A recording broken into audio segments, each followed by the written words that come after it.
Hello, everyone. Thank you for tuning in for this satellite session called The Graying of the HIV Epidemic in Sub-Saharan Africa. How can we integrate non-communicable disease management, and are we ready?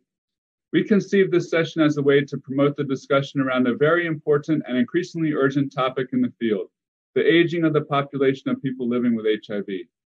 As therapies for HIV have improved so dramatically over the past 2 decades, people living with HIV are reaching life expectancies very similar to the general population. Obviously, this is a fantastic achievement that deserves much celebration. However, with these increases in lifespan has also come increases in age-related comorbidities, which are often referred to as non-communicable diseases, or NCDs for short.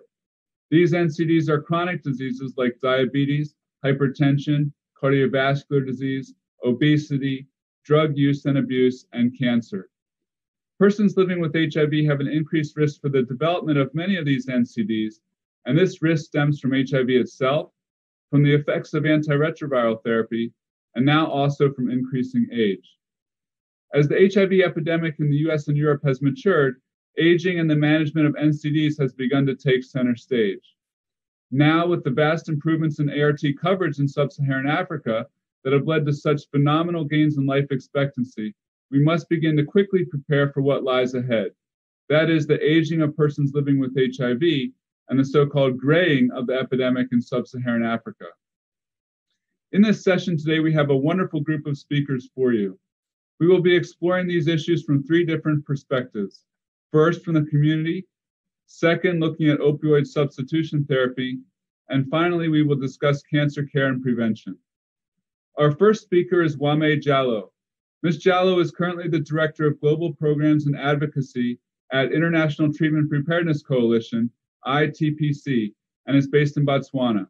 She currently manages all of ITPC's programmatic and strategic pillars: treat people right, watch what matters, and make medicines affordable. Our second speaker is Jebet Boit.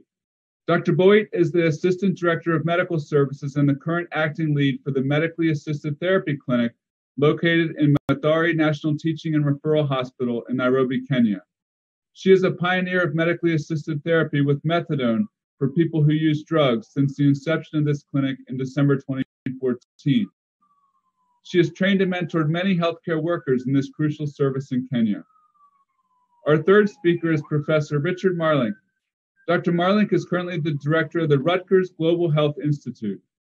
Since the beginning of the AIDS epidemic, Dr. Marlink worked to establish HIV/AIDS research, training, and clinical care programs in the US and abroad. He helped set up the first HIV/AIDS clinic in Boston, Massachusetts, and was also part of the team of Senegalese, French, and American researchers who discovered the second type of human AIDS virus, HIV-2. Dr. Marlink was the principal investigator for the first large-scale ART study in Southern Africa. And in the year 2000, he founded what is now Botswana's National AIDS Training Program. And programs that he has created or led have trained literally thousands of healthcare workers and helped establish national programs on the care, treatment, and prevention of HIV/AIDS. Following these 3 presentations, we will have a live Q&A session. Please stay tuned for that and submit your questions through the chat function for the speakers. Hello, everyone. My name is Wame Jallow, and I am the Director of Global Programs and Advocacy at the International Treatment Preparedness Coalition. I will be presenting on community-led monitoring and how it improves quality of and access to services and treatment. As background, ITPC is a global network of community activists working to achieve universal access to optimal HIV treatment. One of our strategic pillars is Watch What Matters, which supports community-led monitoring in order to monitor access to and quality of services. We do this through a 4-stream approach, building the capacity and knowledge of our community activists, supporting them with the data collection tools that helps them collect that evidence, then to facilitate the advocacy and engage with relevant stakeholders at health facility, community, or national policymakers. A flagship intervention that we do under Watch What Matters is a global treatment survey.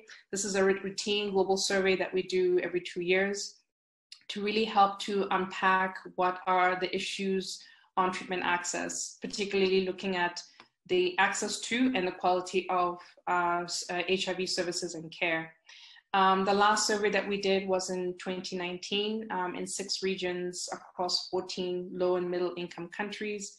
And the population size of our survey was 2,777 people interviewed. These are the countries that were represented in the survey across the regions. And the next slide here demonstrates the national and regional partners that were that participated in collecting the data and undertaking the study. The study revealed quite a number of findings around quality of care. Within that, we also looked at what were some of the issues on comorbidities and non-communicable diseases as well. So the recipients of care, as you know, continue to receive inadequate health care. And this is very evident in the late presentation within health facilities. 37% of the participants we surveyed were diagnosed with advanced HIV. And also within the survey, 1/3 of the respondents were screened for common comorbidities and testing and treatment for opportunistic infections and common morbidities, which include non-communicable diseases, palliative care, and social services. An example of one of the countries that we did the survey in, Kyrgyzstan, we see that access to CVD, hypertension, and diabetes services were actually quite low, 45% for CVD, 35% for hypertension, and 40% for diabetes.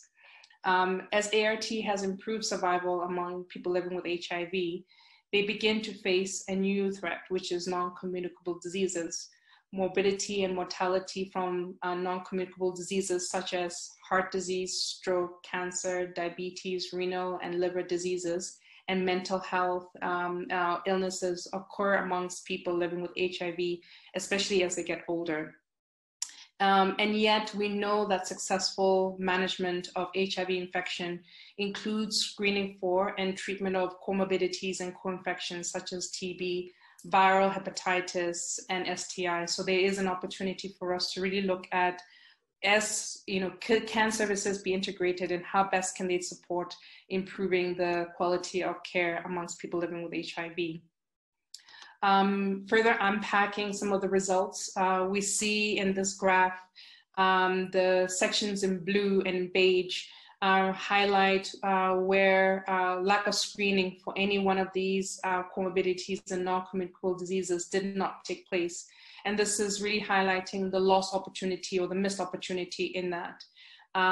Some of the respondents that we surveyed also noted the same need for a more integrated approach. We have a person living with HIV in the Ukraine noting, I wish I could get all medical services in one place, but I have to go to a different clinic because none of them have all the medical services in one place for HIV positive.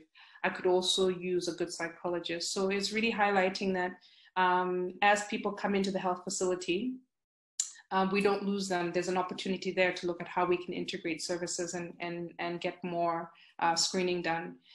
This is just another graph that re-emphasizes that point of the lost opportunity, looking at access to other services. Again, the beige and the dark blue highlight where screening for these other disease areas and providing holistic support was also missed.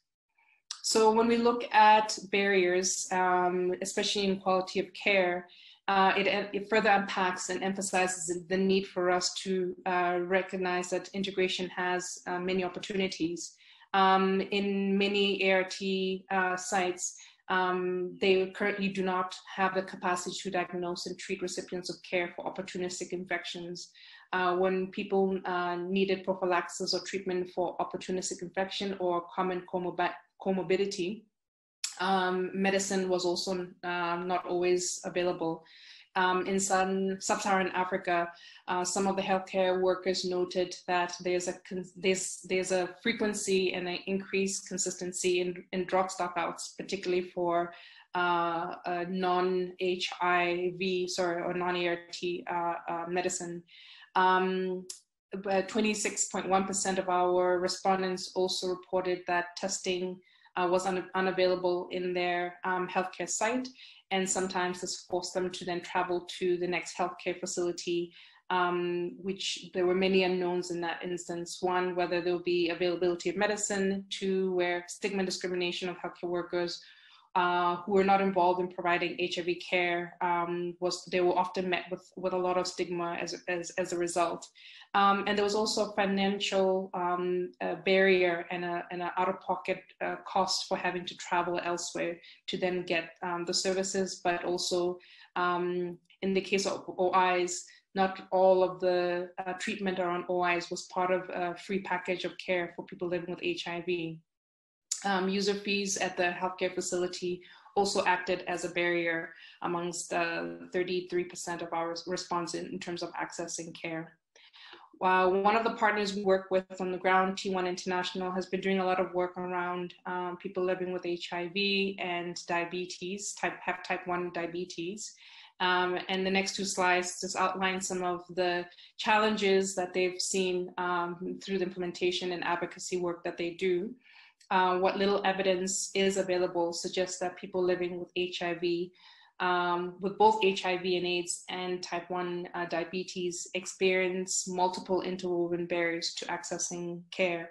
And some of those were highlighted from the recent discussions in Malawi and Uganda, noting that there's poor integration of diabetes and HIV care, very low follow-up rates, especially after diagnosis, the extremely low survival rates for people living with HIV and diabetes in rural areas, and the subsidized diets available to people with HIV are extremely high in sugar and carbohydrates, which complicates diabetes management further. They further notice some other challenges facing people living with HIV and diabetes. Issues around poverty have led to limited access of healthy food, difficulty to secure refrigeration necessary for insulin storage. Diabetes and HIV was found quite often hampering the ability to find and maintain employment in some contexts. There were issues around competing priorities. Health often takes second stage to family hygiene, living conditions, and securing food and other concerns of daily living.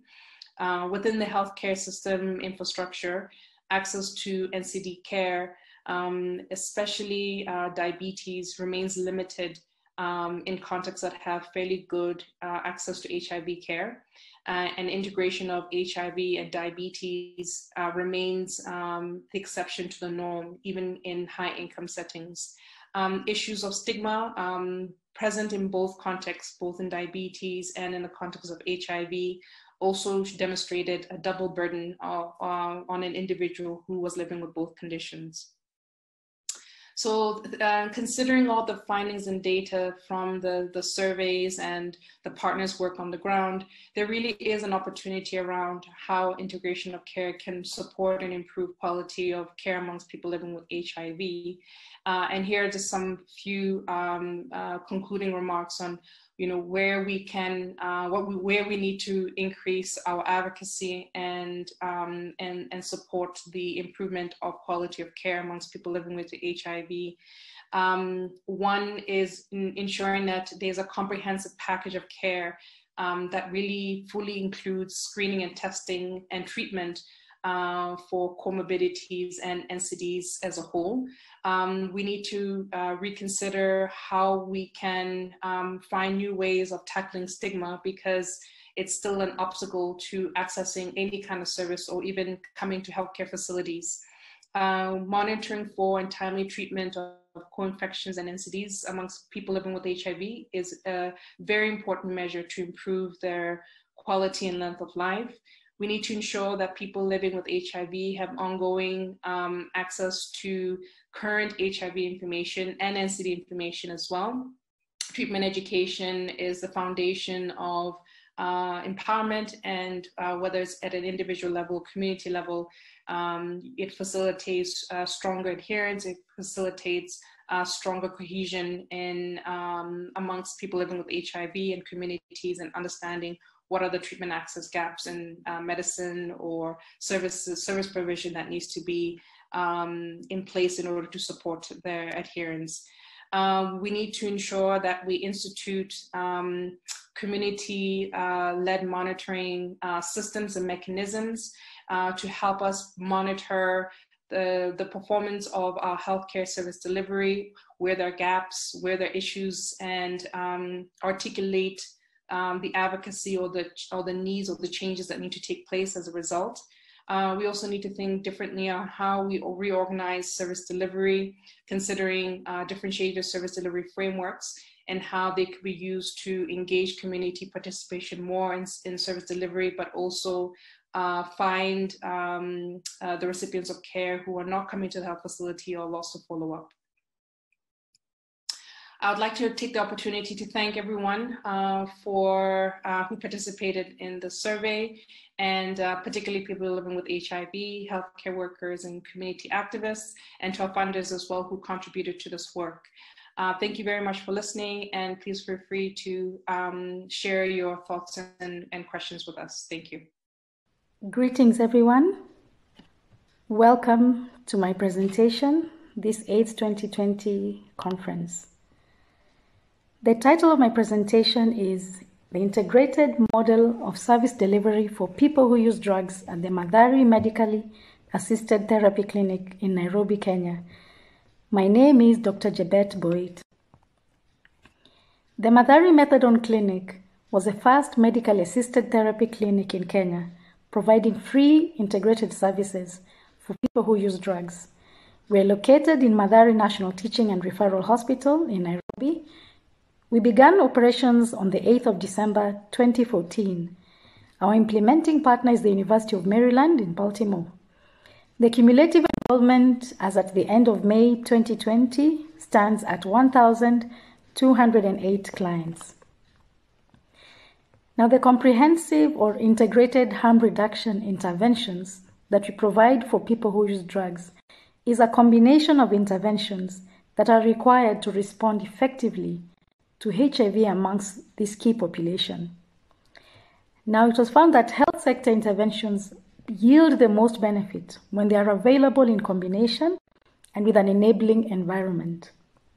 This was first published in 2009 as the technical guide or target setting guide by the United Nations, and it defined a comprehensive package of interventions for harm reductions. And this was the basis of us using the integrated model for service delivery amongst the people who use drugs. It comprises of 11 key services in this package, where we have the needle and syringe programs. This we don't provide at the clinic because it is provided at the community level by the civil society organizations. We provide medical assisted therapy with opioid substitution using methadone. We do offer HIV testing services to all our clients. We link them to antiretroviral therapy within the MAT clinic. We provide and treat screening.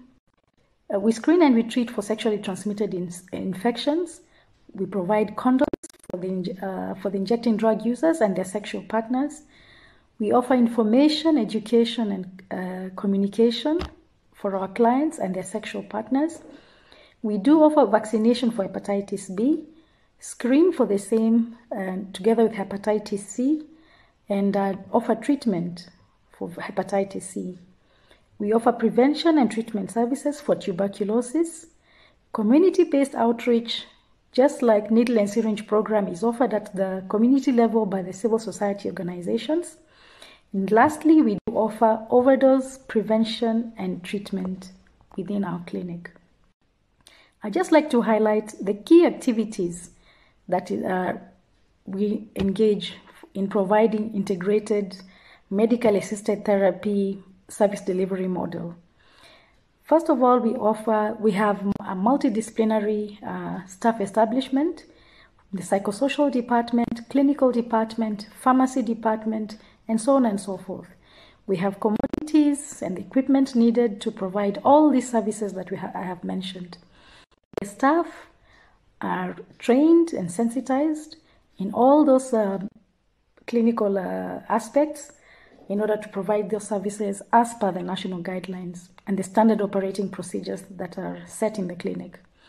We do have stakeholder engagements where we have meetings severally within, right from the clinic level to the county level to the national level, engaging all these necessary stakeholders because they provide a lot of support in order for us to serve adequately at the clinic.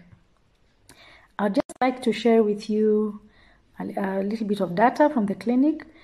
We started in 2014 with a total of 22 clients by the end of December 2014. And by the end of December 2019, the numbers grew to 1,182. Something to note is that the female population, which is in the orange color, accounts for only 10% of the clients that we have enrolled. The other 90%, which is in the blue color, is the male clients that we have managed to enroll. We have screened 120 HIV positive clients in the clinic, and we have offered antiretroviral therapy. We have screened clients for hepatitis B and C, and we have treated the first cohort by the end of December. We treated the first cohort who had hepatitis C successfully, and the cure rate was actually 98.4%. We have screened our clients, and we found 70% of them to have comorbid psychiatric illnesses. The three top conditions that we have found in this population is depression, anxiety disorders, and bipolar mood disorder. Among our clients, we have also managed and referred clients with the following non-communicable diseases, in addition to the mental illnesses that co-occur with the substance use disorder, that is asthma, hypertension, cancer, and chronic kidney disease. We have been able to have successes in the clinic I'd like to share. We have good psychosocial outcomes. Our clients have been integrated back to their families and to their communities. They have gotten employment and stable housing. The female clients have also had successful term deliveries. We have 23 babies. 3 were actually HIV-exposed infants with no seroconversion due to successful prevention of mother-to-child transmission of HIV. As I alluded earlier, 100% viral suppression for the HIV-positive clients who take their medication, their ARVs, as a daily, directly observed therapy when they come to the clinic and take their methadone. They have very good adherence, hence good viral suppression.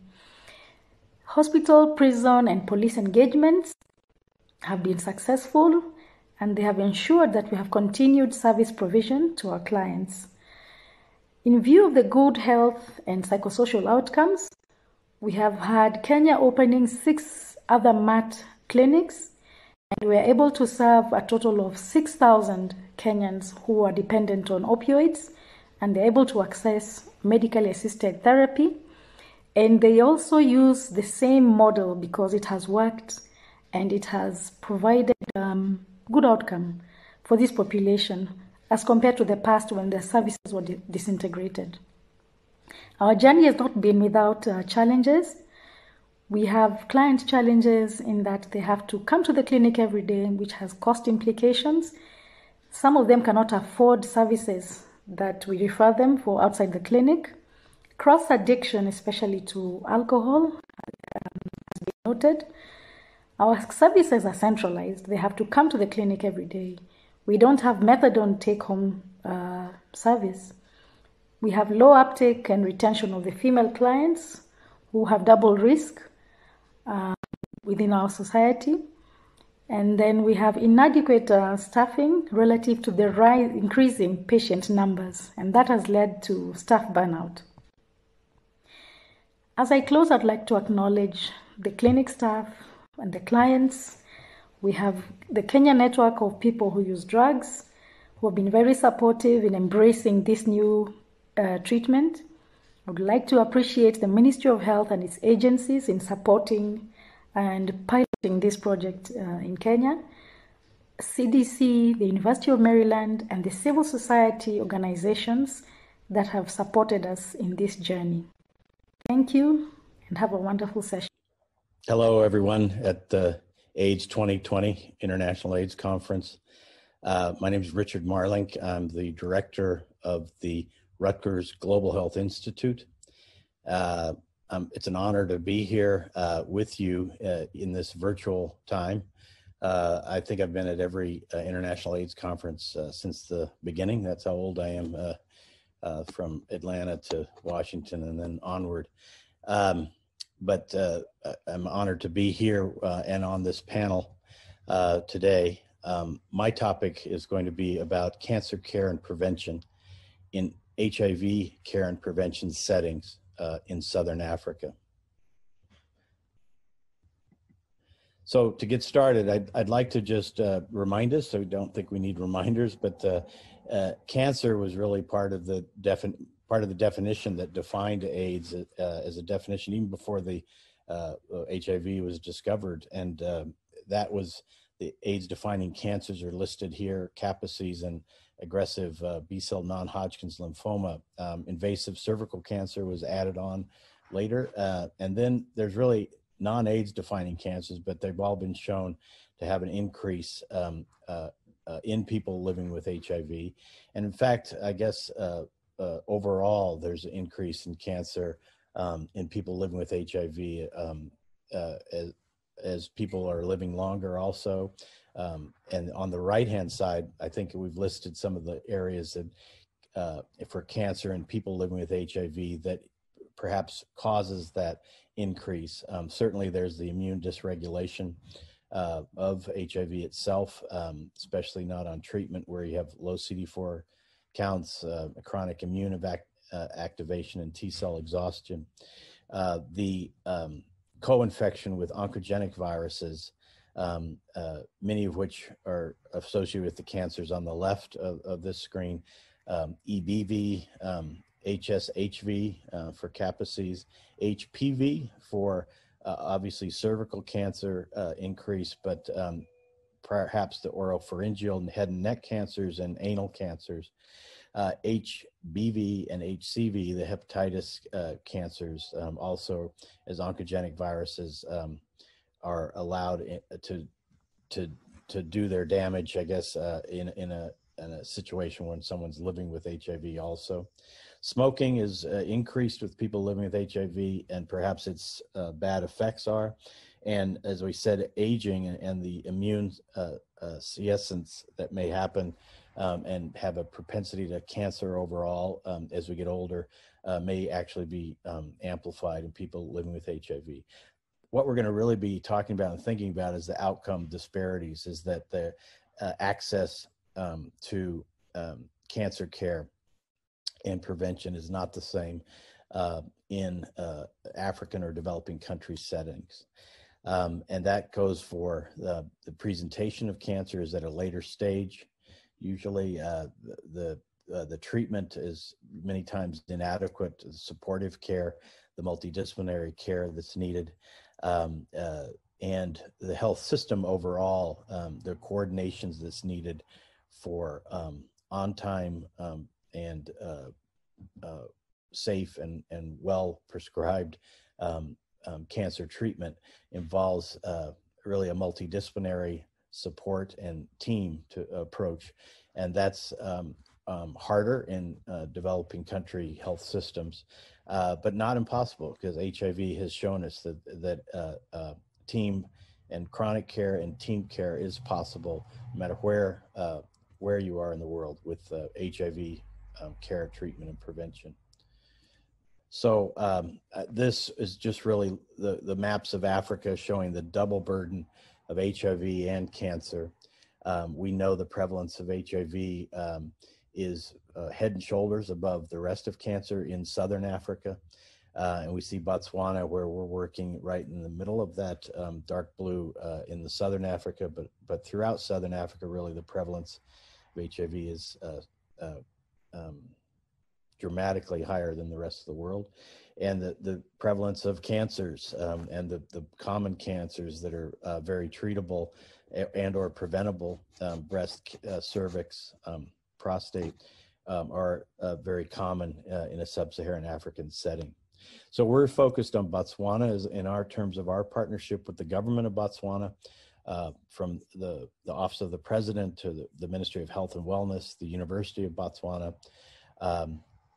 And our team there are from Botswana and have been leaders in the HIV scale up and the HIV treatment research and overall prevention effort across the country, and now are also going to be focused on how's that scale up going to happen for cancer in the same country.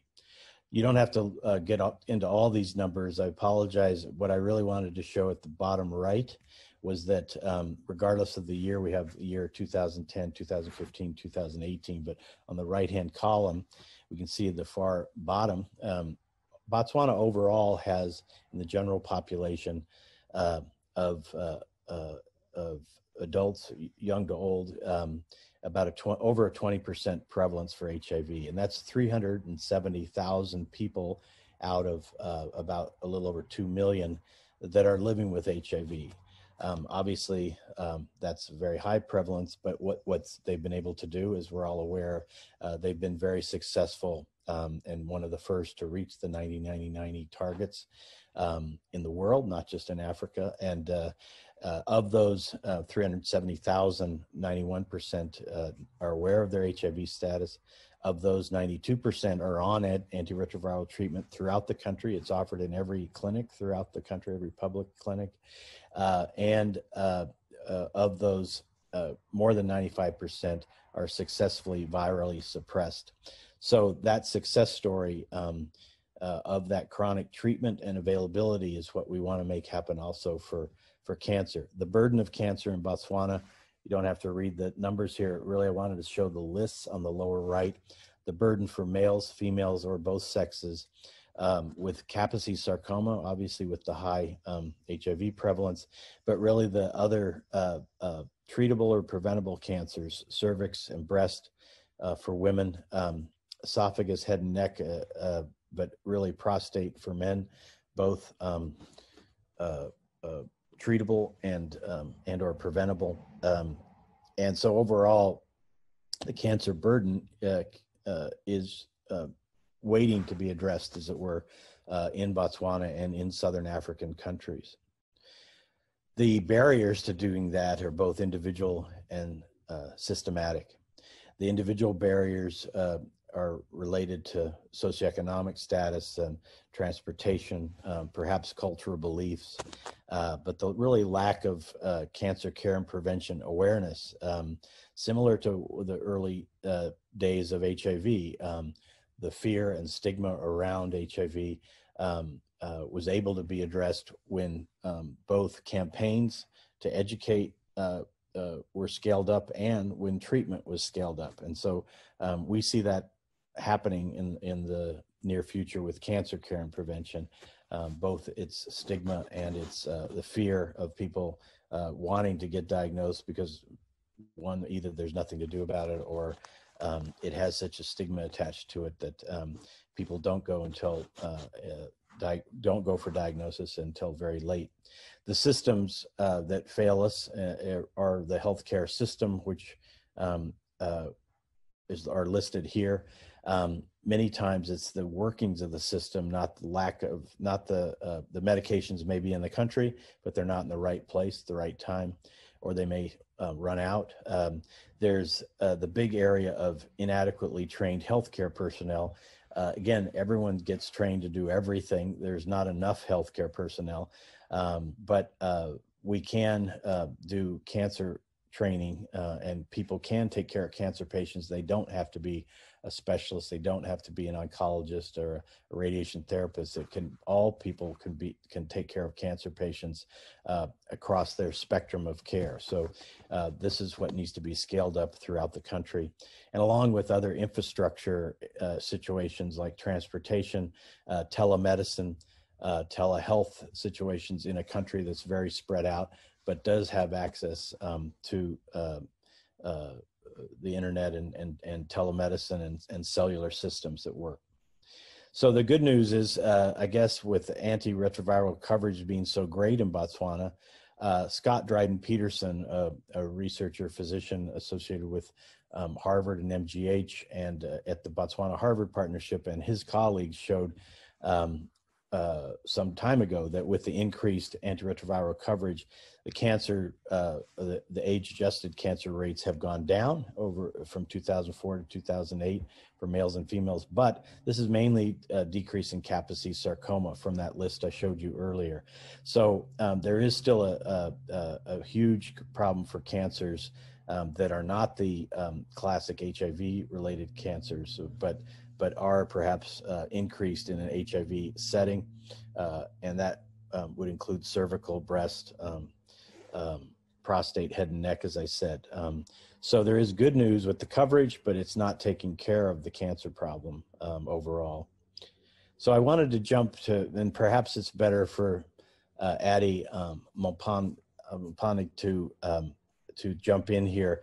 She works with the team in Botswana. This is Dr. Relafala that's shown, and the others on some subsequent slide is really our team in Botswana that's focused now on cancer care and prevention, as they were all previously focused on HIV care and prevention. But Addie, are you there? Yes, I am. Hi, everyone. There you are. To be with you. Maybe you could do the quotes from one of your colleagues, Dr. Relafala, who's the only clinical oncologist in the public sector out of Princess Marina Hospital. There's some part-time oncologists that help her, but really it's really understaffed, so to speak, and there's only a few oncology nurses for the country. So, but Addie knows Dr. Relafala very well, and so I thought she could read her quote for us. Yes, thank you, Rick. So Dr. Relafala has shared with us that an elderly man with an ulcer on his tongue was seen at a local hospital 3 years ago. A biopsy was recommended but never done. He was bedridden the time that she saw him, and nothing could be done. And he thanked her for allowing him to go back home to die, essentially. And she thought, how can he be thanking me? Because she's a part of the system that failed him, end quote. And she's also shared that there are delays at every stage of the diagnosis and treatment process with regards to oncology in Botswana. Yes, thanks, Addie. And then these two you know well. Maybe you could read their quotes for us. Yes, I'll start with Dr. Haolate on the left.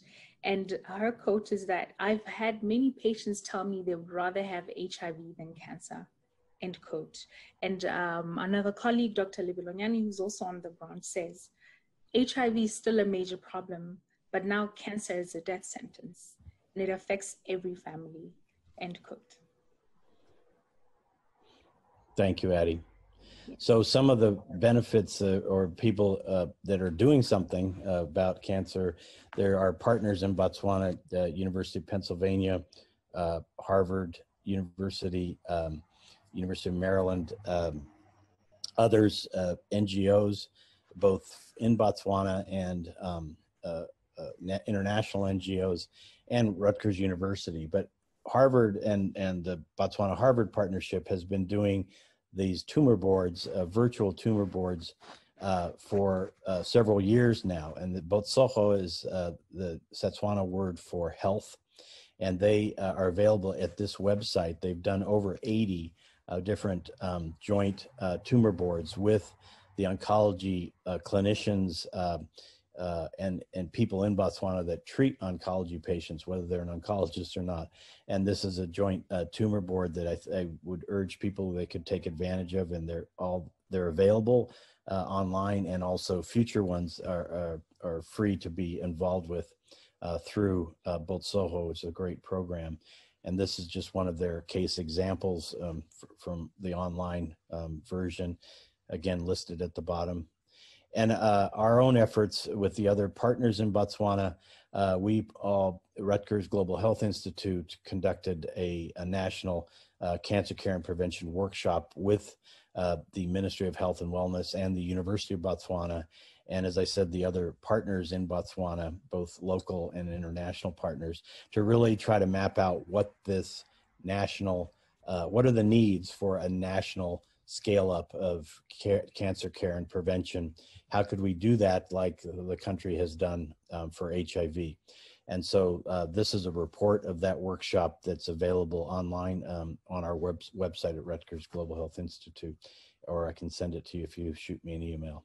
So in summary, I think I've gone through these points, but the main thing is we think it's possible that scaling up existing clinical programs can make cancer screening, treatment, and follow-up more accessible, building on the infrastructures and the lessons from the HIV response, the HIV treatment response especially.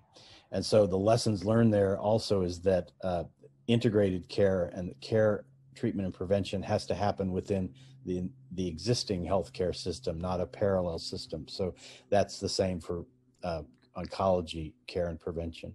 Research is going to be key to understanding unique efficacies, on the ground efficacy, toxicities, and outcomes of standard treatments, especially in settings where there's such a high HIV prevalence.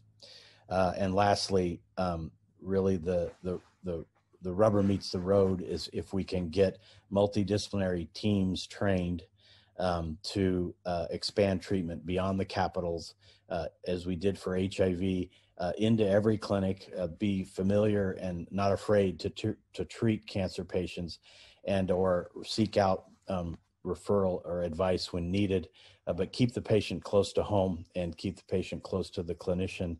And that's will be our goal of our multidisciplinary training. So I'll wrap up there, and I appreciate again, and I'm honored to be part of the conference and to be part of this presentation and important panel on NCDs, and I'll pass it back to the organizers. But thank you again, and have a great conference. Hi, everyone. Thanks for the excellent presentations. And at this moment, we have a few questions for the panelists that we wanted to ask and get a little bit of a discussion going about the different points that were brought up. So I wanted to first start out with a kind of a general question that I'm going to direct to Wame and Dr. Marlink about the integration. And you guys have pointed out some of the areas where, especially for persons living with HIV, we have some gaps, and those are in the NCD screening and treatment and management of those chronic illnesses. So for Wame, from a community health standpoint, do you think it's best that we try to incorporate the HIV care and persons living with HIV into the routine clinical care settings? Or is it best to try to keep the HIV-directed clinics that we have now as they're kind of partitioned, and then incorporate all that routine care and screening into those HIV settings? And then, to follow up with Dr. Marlink, similarly for oncology care, is that something that we should, try to incorporate patients living with HIV into the general healthcare systems, or keep things separate and then scale up the screening and treatment of the NCDs within the kind of the HIV silo, which is where they have, really been so far? So Wame, I'm just going to let you go first, and then to Dr. Marlink. Thanks, David, for the question. One of the things that we've been seeing from our surveillance and community-led monitoring is that stigma still prevails. And the way services are organized have often been one of the attributions towards perpetuating stigma. So the recommendation would definitely be the integration into general services so that when somebody comes into the health facility, they're able to access all services. And we've seen the disconnect in the health facilities. Somebody comes for maternal and child health services, and yet is missed on the other side for HIV care.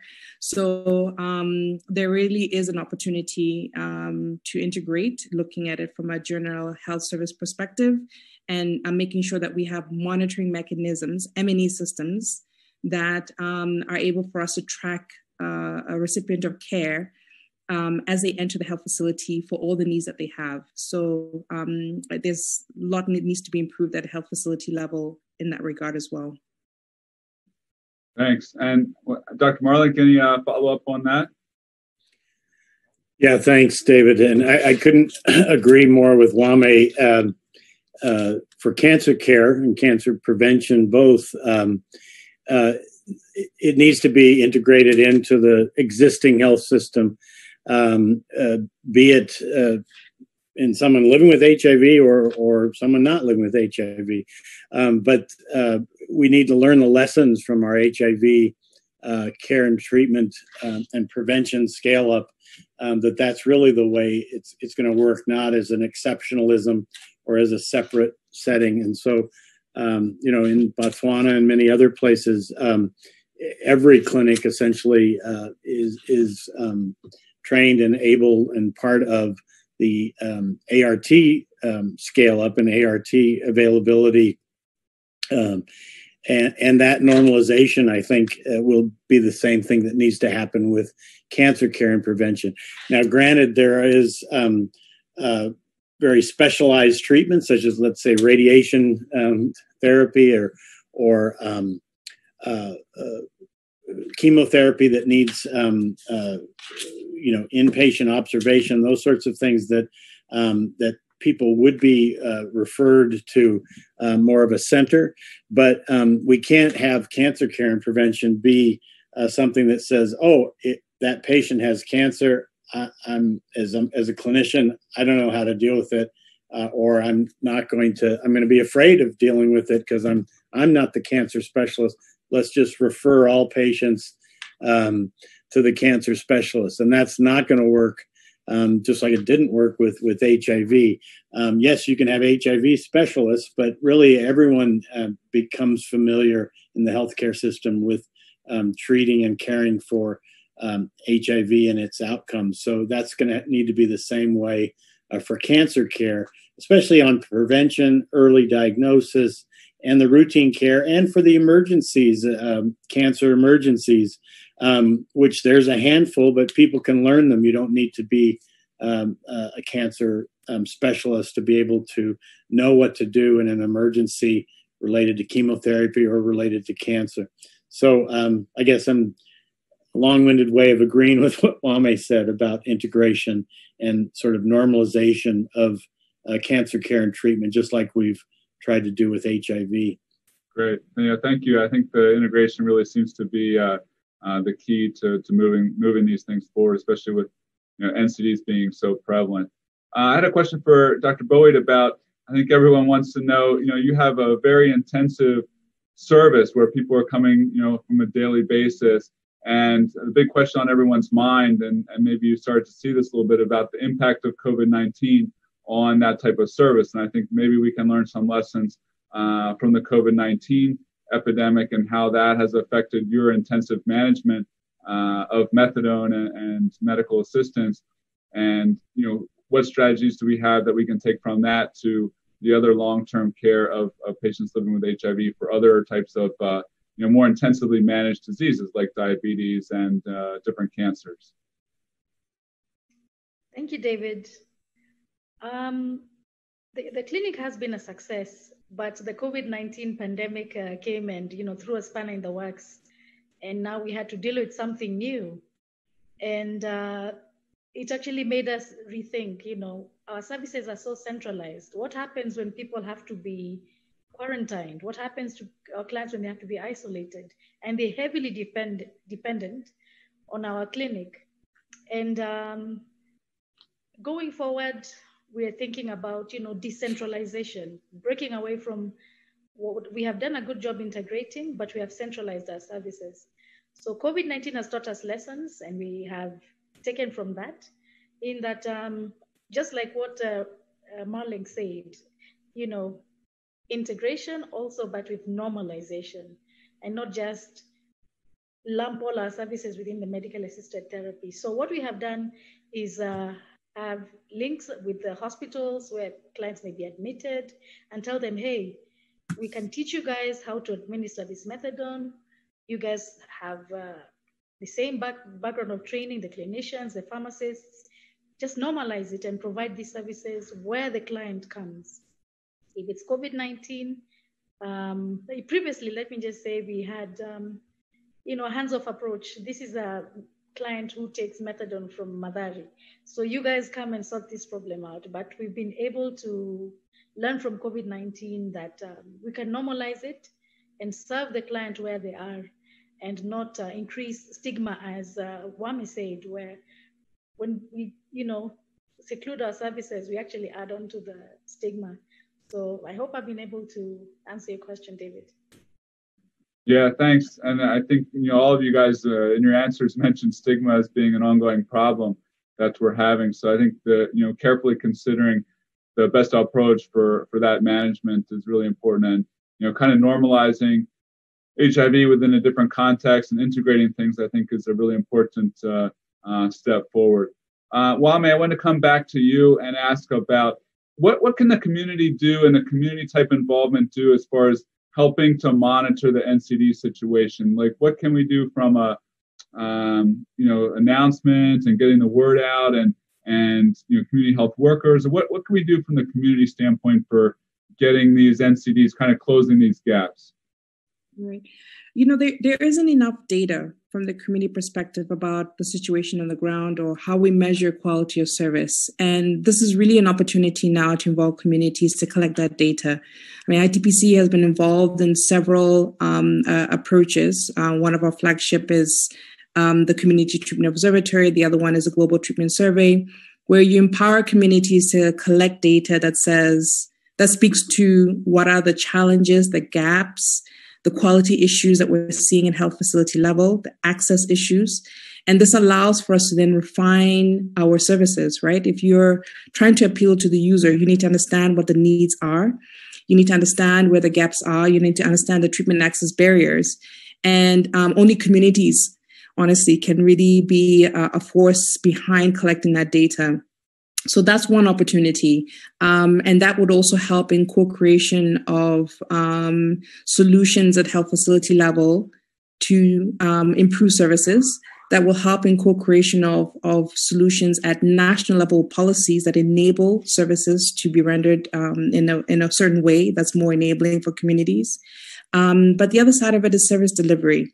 I think it's time for us to really give the reins to communities to be able to provide services within their reach. You have from very beginning, if you look at Botswana and other countries' models, communities have been very involved in going into the communities, identifying patients that are lost to follow up, identifying where their challenges, and helping to support the health facility in access. So there's an opportunity there in terms of how we can access services or empower communities to provide services.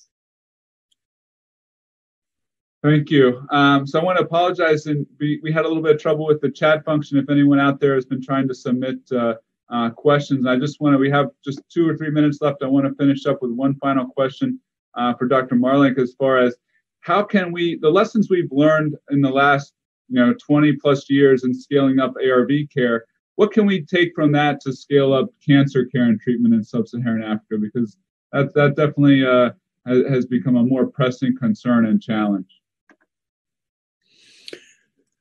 Yeah, thanks, David. Others can also comment as much as I can, but I think what we learned at HIV is go ahead and do it. Don't take the setting where it's just not going to be possible. It's not going to be possible. It's not, and that's obviously not possible. Not what happened with HIV, and not ethical.